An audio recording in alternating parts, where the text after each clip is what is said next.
언론학자 강준만 교수는 저서 독선사회를 통해서 한국 사회를 독선사회로 그렇게 보고 있습니다. 인용을 하겠습니다. 한국 사회는 독선사회인 게 분명하다. 독선사회는 다름을 인정하지 않았던 한국 특유의 사회문화적 동질성이 만든 것이다.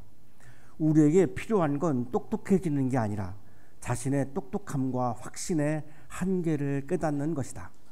우리에게 필요한 건 똑똑해지는 게 아니라 자신의 똑똑함과 확신의 한계를 깨닫는 것이다. 이 나만이 옳다라고 하는 이 확신, 나도 틀릴 수 있다라고 하는 것을 전제하지 않는 이런 것을 우리가 독선이라고 부르는데, 강준만 교수는 그것이 너무 우리 한국인들은 지금 지나친 감이 있다. 나는 틀릴 수 있다라고 전제를 한다면 독선사회로 가지 않을 수 있는데, 나는 절대로 옳다. 그리고 너는 절대로 틀렸다라고 하는 이런 인식이 독선사회를 가지고 오고 있다라고 그렇게 주장을 하고 있습니다. 이 독선이라고 하는 말은 맹자의 진심편에 나오는 독선 기신의 준말인데, 원래는 긍정적인 말입니다. 좀 생략을 하겠습니다만, 원래는 굉장히 긍정적인 말인데 지금은 현재 사전적으로는 자기 혼자만이 옳다고 믿고 행동하는 것, 이렇게 설명을 하고 있습니다. 이 독선은 독단으로 갑니다. 그리고 독단은 독재로 가죠. 이 독재는 많은 사람들을 불행하게 만듭니다. 이 많은 사람들을 불행하게 만드는 이 독재가 결국은 독선으로부터 출발합니다.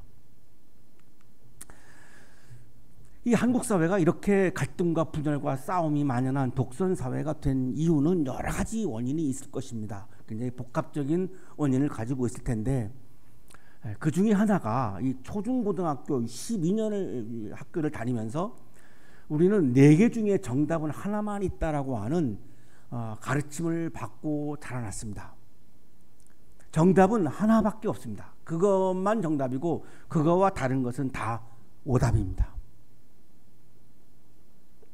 이런 교육평가 방법에서 12년을 공부하다 보니 정답은 하나만이다라고 하는 인식이 우리 마음속에 자리 잡을 수밖에 없습니다. 이 정답과 다른 것은 다 틀렸다라고 가르치는 것이 이 독선사회를 만들어가는 여러 가지 원인 중에 하나일 수 있습니다. 하지만 우리가 인생을 살다가 보면 답이 없을 때가 많습니다. 답이 없기 때문에 눈물 흘리고 마음 아파하고 고뇌하고 괴로워하는 순간이 우리 각자에게는 참으로 많습니다. 때로는 답이 너무 많아서 어떤 것을 선택해야 할까라고 하는 고민을 할 때도 많습니다. 우리 청년들은 전공을 선택할 때 굉장히 다양한 전공 앞에서 그것을 선택할 때 굉장히 힘들었을 겁니다. 답이 많은 거죠. 왜 답은 하나밖에 없다라고 하는 거죠?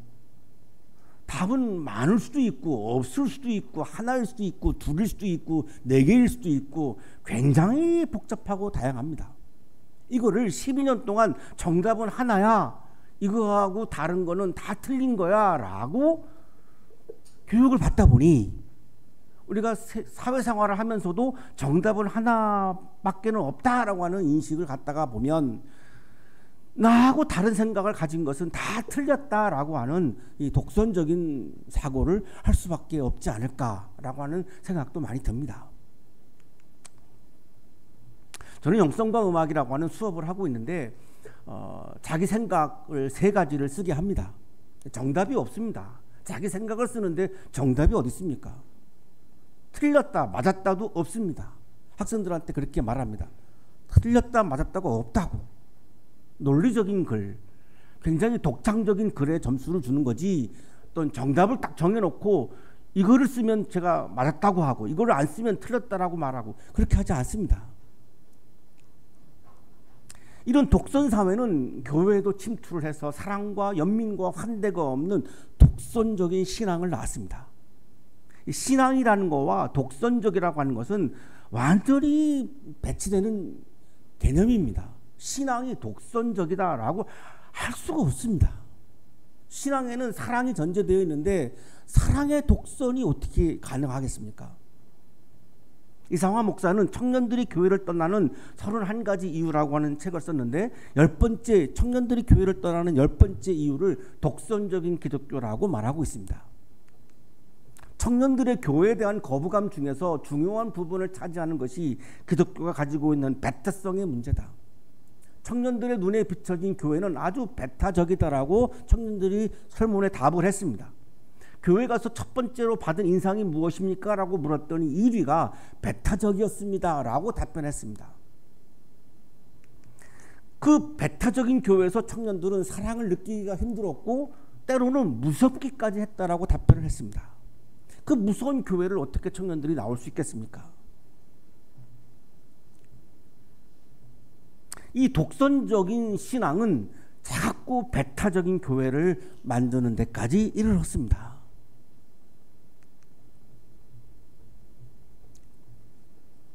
고린도 교회 그리스도인들은 성령으로부터 다양한 은사를 받았습니다. 이 은사라고 하는 말은 카리스마라고 하는 그리스어를 번역한 말인데, 기프트, 선물이라고 하는 의미를 가지고 있습니다. 성령의 선물을 굉장히 다양하게 받았습니다.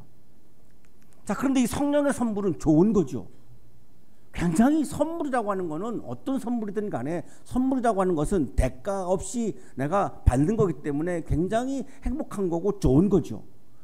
이 고린도 교회 교인들이, 성도들이 성령의 선물을 받았는데 이 성령의 선물을 가지고 결국은 갈등하고 싸우고 분열하기 시작합니다. 왜 그럴까요?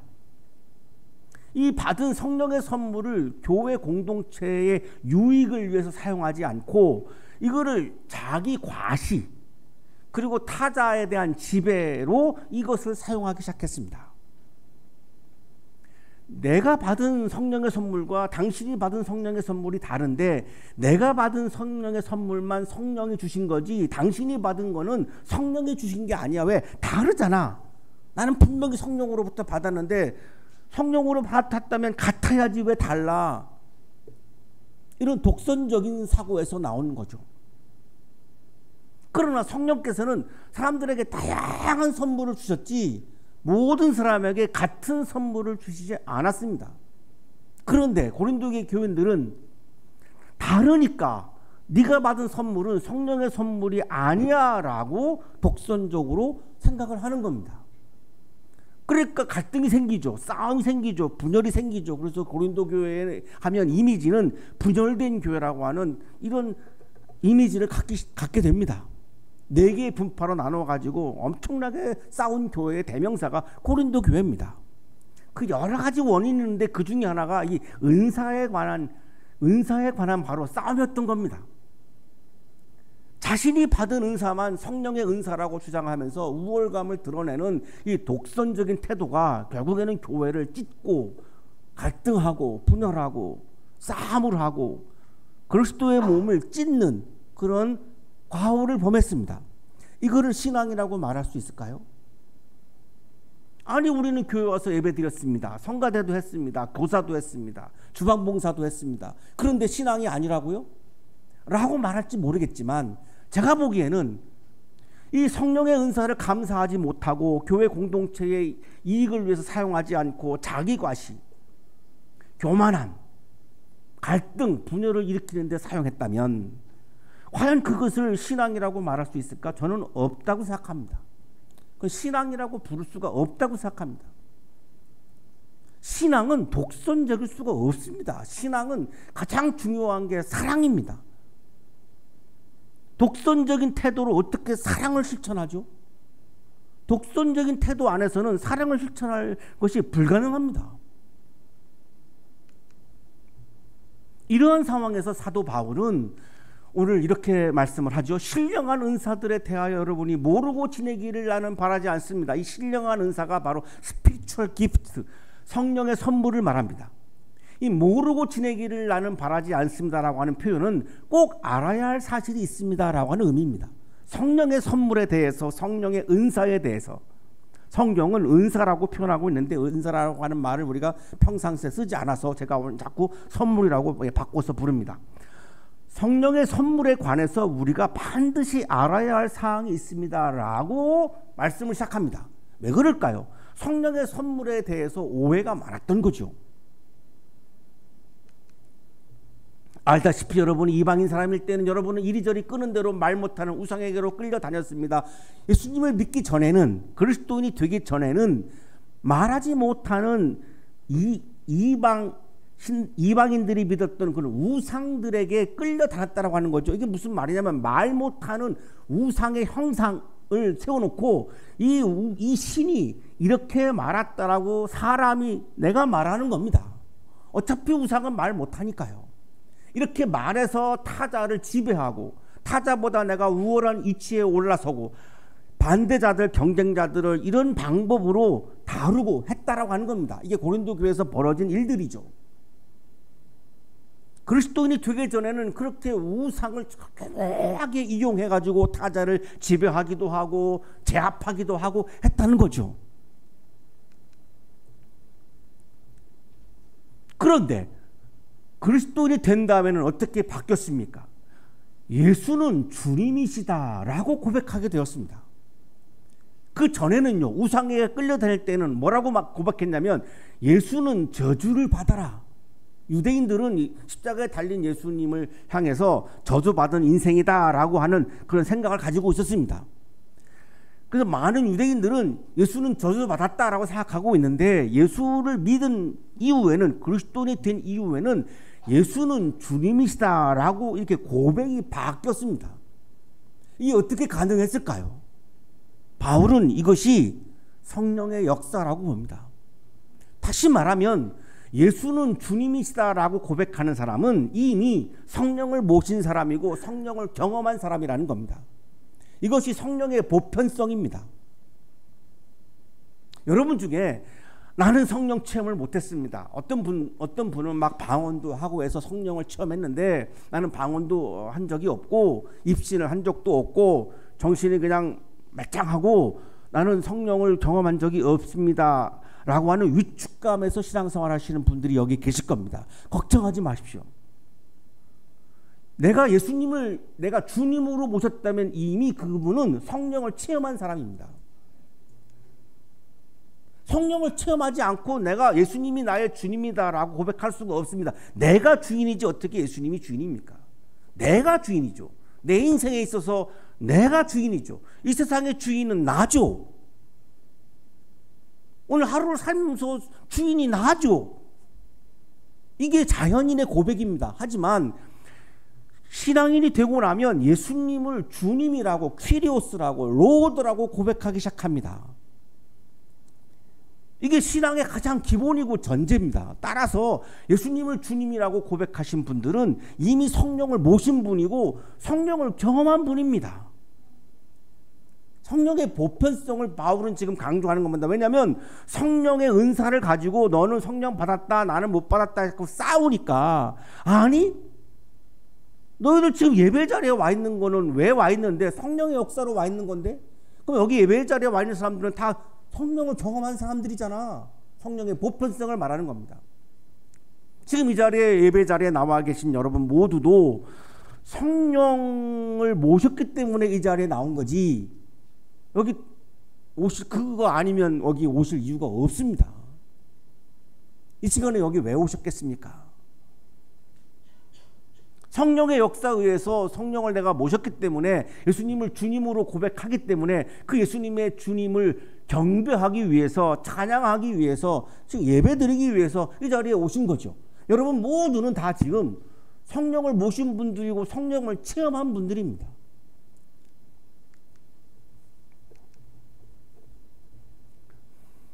신학수석가 김지철 교수는 예수님을 주님으로 고백하는 것이 무엇보다도 가장 확실한 성령의 선물을 받은 표지이다.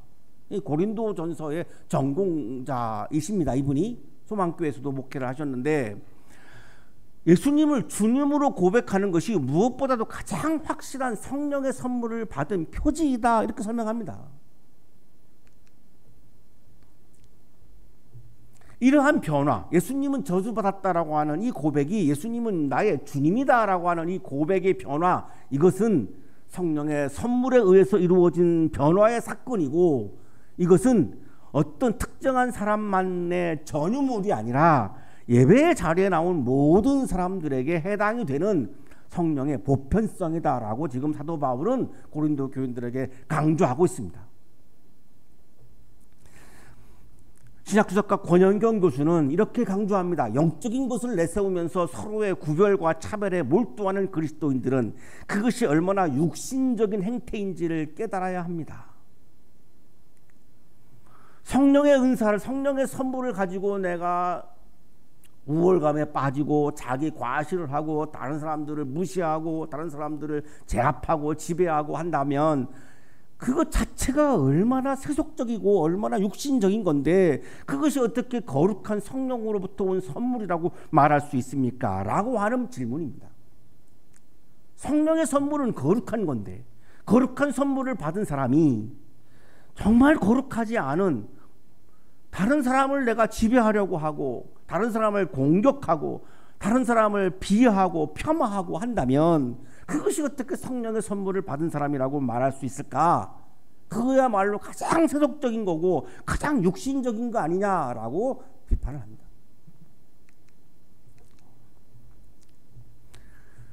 성령의 선물은 여러 가지입니다.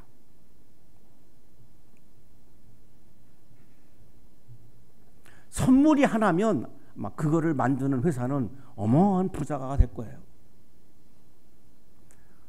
명절이 되면 우리가 선물을 나누는데 선물은 굉장히 다양하죠.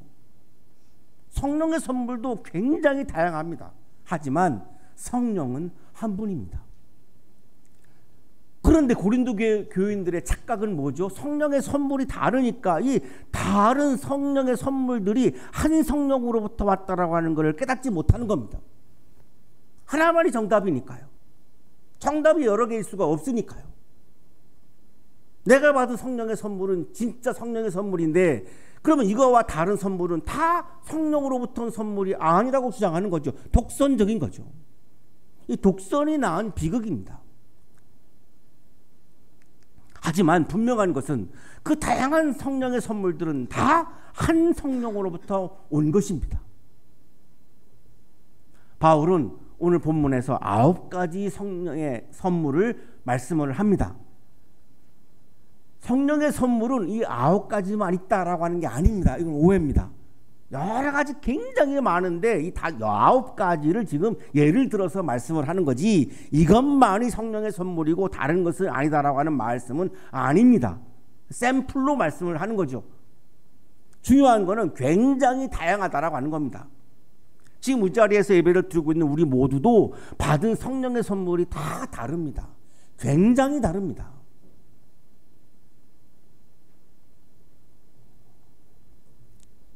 그것은 마치 섬기는 일은 여러 가지지만 섬김을 받으시는 분은 같은 주님인 것과 같습니다. 여기 섬기는 일은 직분을 말하는데 우리 부목사님의 직분과 청년회장의 직분이 다르죠. 그러면 부목사님이 섬기는 주님과 청년회장이 섬기는 주님이 다르다는 말인가요? 같은 주님을 위해서 섬기는데 그 직분이 다릅니다. 그것과 같다는 거죠. 교회에서 청소를 하는 거, 식사를 준비하는 거, 성가대에서 찬양하는 거, 헌금을 드리는 거, 말씀을 전하는 거 이루 말할 수 없이 엄청나게 많은 다양한 우리가 직분들을 가지고 있습니다. 섬기는 일을 합니다. 그러나 그 모든 섬김의 일은 다 한 주님을 위한 겁니다. 주님은 한 분이지만 직분은 굉장히 다양한 거죠. 일의 성과는 여러 가지지만 모든 사람에게서 모든 일을 하시는 분은 같은 하나님입니다. 사역을 말하는 거죠. 이 사역의 성과가 굉장히 다양하죠. 다르죠. 하지만 사역을 하는 일을 하시는 분은 결국은 한 하나님이라는 겁니다.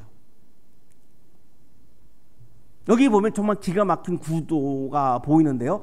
모든 은사는 한 성령에 의해서, 모든 직분은 한 주님에 의해서, 모든 사역은 한 하나님에 의해서 삼위일체적인 구조를 가지고 지금 사도 바울이 말씀을 하고 있습니다.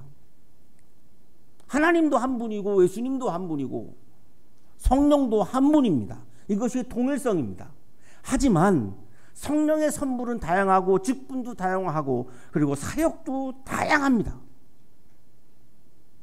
어떤 교회는 해외 선교에 집중하는 교회도 있고 우리 교회 같은 경우는 청년 선교에 집중하는 교회고 이 사역도 다 다르죠. 하지만 한 하나님을 위한 것이고 한 예수님을 위한 것이고 한 성령을 위한 거지요. 이것이 통일성과 다양성의 이 구조이죠.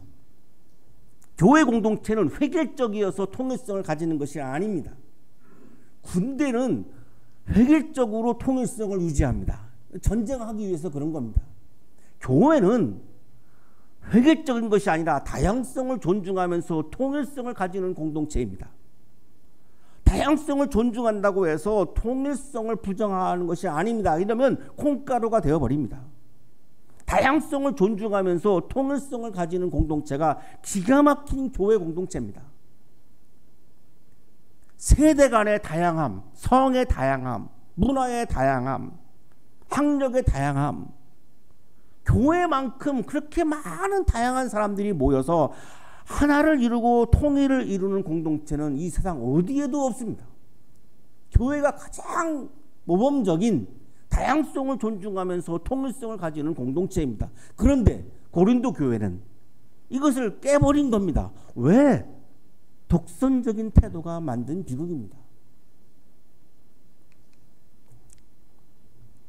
그래서 사도 바울은 다시 강조하죠. 각 사람에게 성령을 나타내 주시는 것은 공동이익을 위한 것입니다. 다양한 선물을 주는 것은 이 다양한 선물들을 공동의 이익을 위해서 사용하라고 준 거지.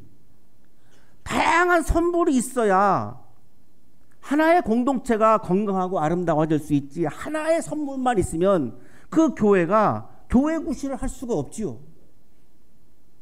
우리 교회가 건물만 선물로 받았고 사람이 없다면 교회일 수가 없습니다. 건물을 받았는데 의자가 없으면 교회일 수가 없습니다. 다양한 선물이 교회는 필요하죠. 왜? 교회라고 하는 교회 공동체라고 하는 공동의 이익을 위해서 그거를 사용하라고 우리 각자에게 성령의 선물을 주셨다는 것입니다.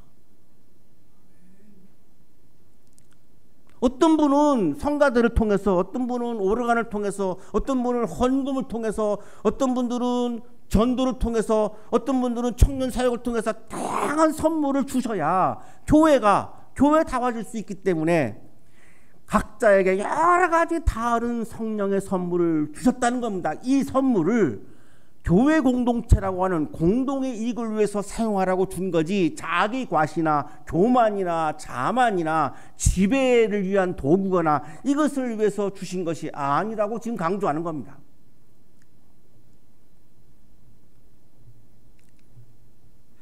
성령 충만한 사람은 어떤 사람입니까? 성령의 은사를 자신만을 위해서 사용하는 사람이 아니라 공동의 이익을 위해서, 교회 공동체를 위해서, 혹은 다른 또한 공동체들을 위해서 사용하는 사람이 성령 충만한 사람입니다. 나만의 성령의 선물만 진정한 선물이고 다른 성령의 선물들은 다 틀렸다라고 하는 것은 성령 충만한 사람이 아닙니다. 아무리 방언을 한다 할지라도 그분이 성령 충만하다고 볼 수 없습니다. 9가지 성령의 다양한 선물을 예를 들어서 사도 바울이 말씀합니다. 첫 번째가 지혜의 말씀입니다.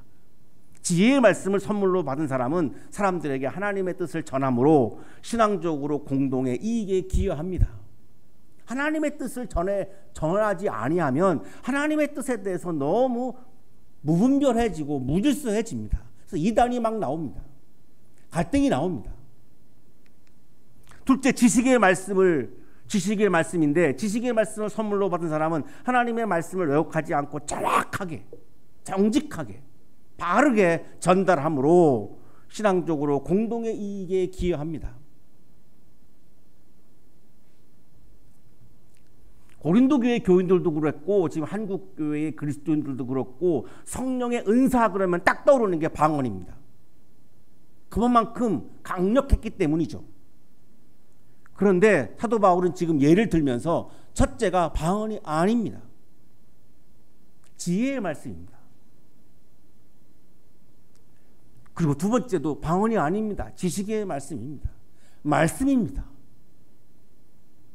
이 말씀이 아니고 방언이 중심이 되면 교회가 무질서해지기 때문입니다. 말씀에 바로 서지 않는 교회는 건강할 수가 없기 때문입니다.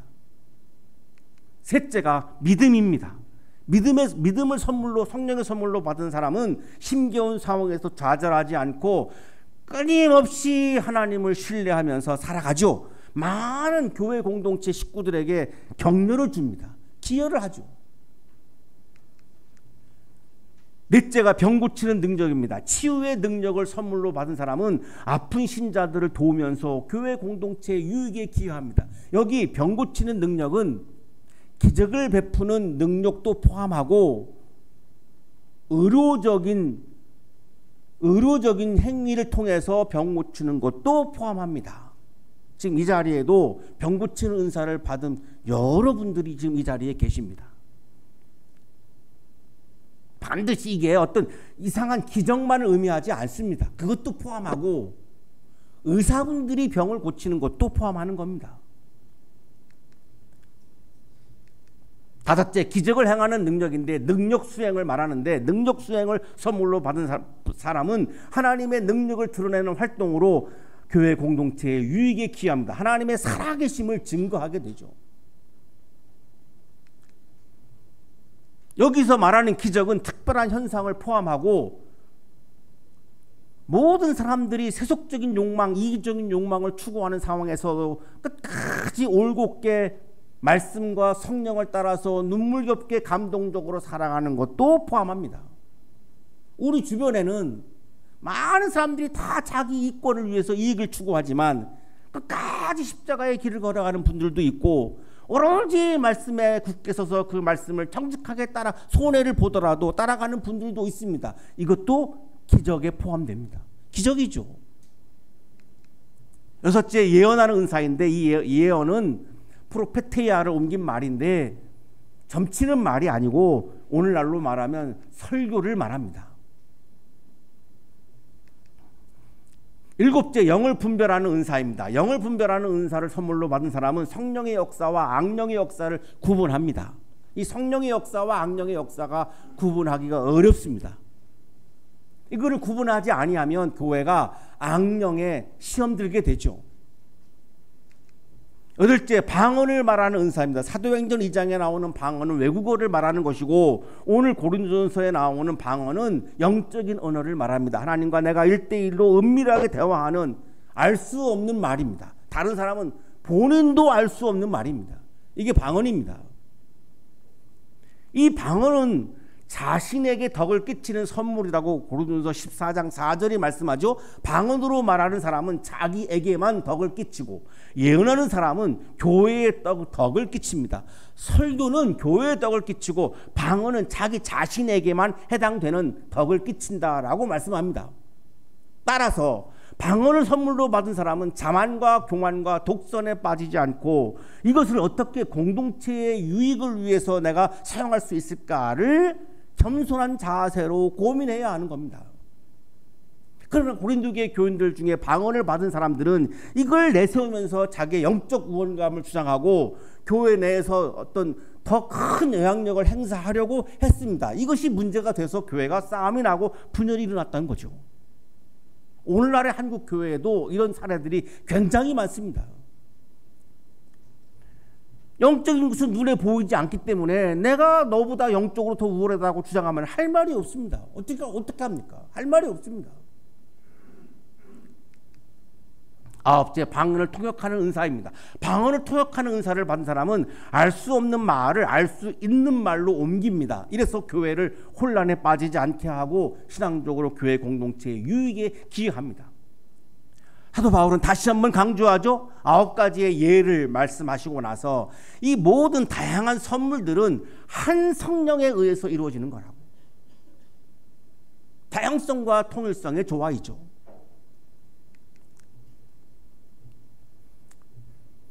다양한 성령의 선물은 성령의 다양성을 말씀하시는 것이고 한 성령이라고 하는 것은 성령의 통일성을 말씀하는 겁니다.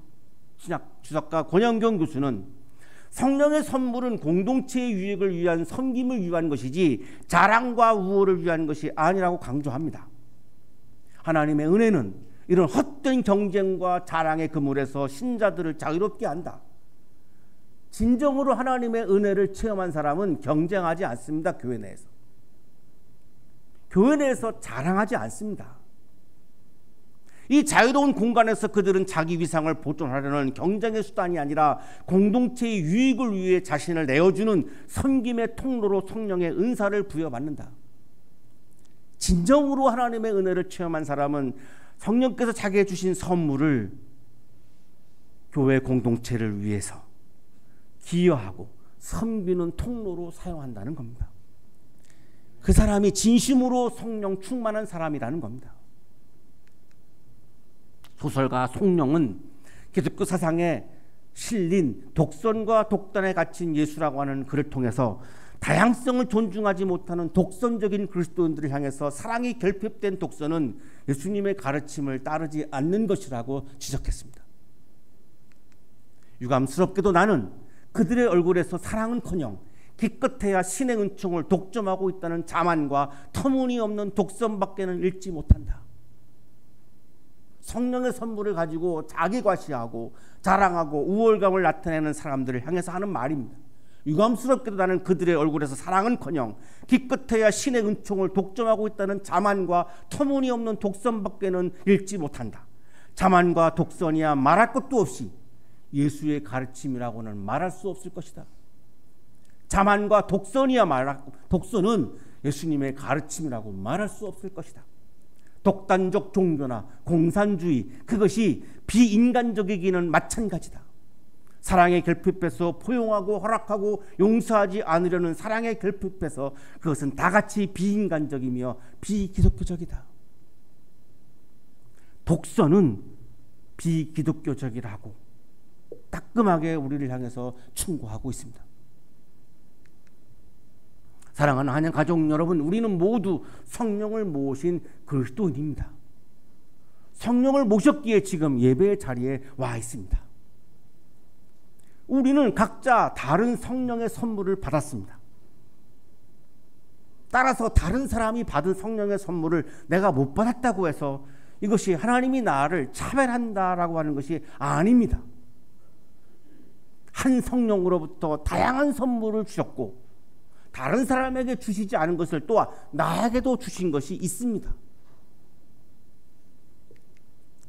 우리가 교회 공동체 안에서 다양한 성령의 선물을 서로 존중하고 조화를 이룰 때에 교회 공동체는 건강해지고 아름다워지고 하나님이 기뻐하는 교회로 세워질 수 있습니다.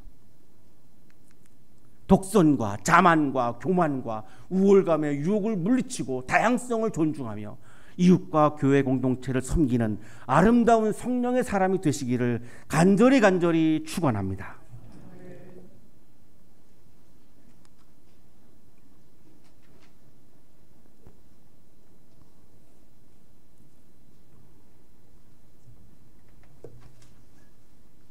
사랑의 하나님, 사랑의 마음을 품지 못한 독선적인 마음으로 살아왔던 우리의 삶을 고백하오니 긍휼히 여겨주시고 우리의 마음속에서 독선적인 태도가 사라지고 주님이 보여주셨던 주님의 사랑을 넘치도록 품게 하여 주셔서 예수님의 사랑을 전하는 그리스도인으로 살게 하여 주옵소서. 우리에게 성령을 모실 수 있도록 믿음을 주셔서 감사합니다.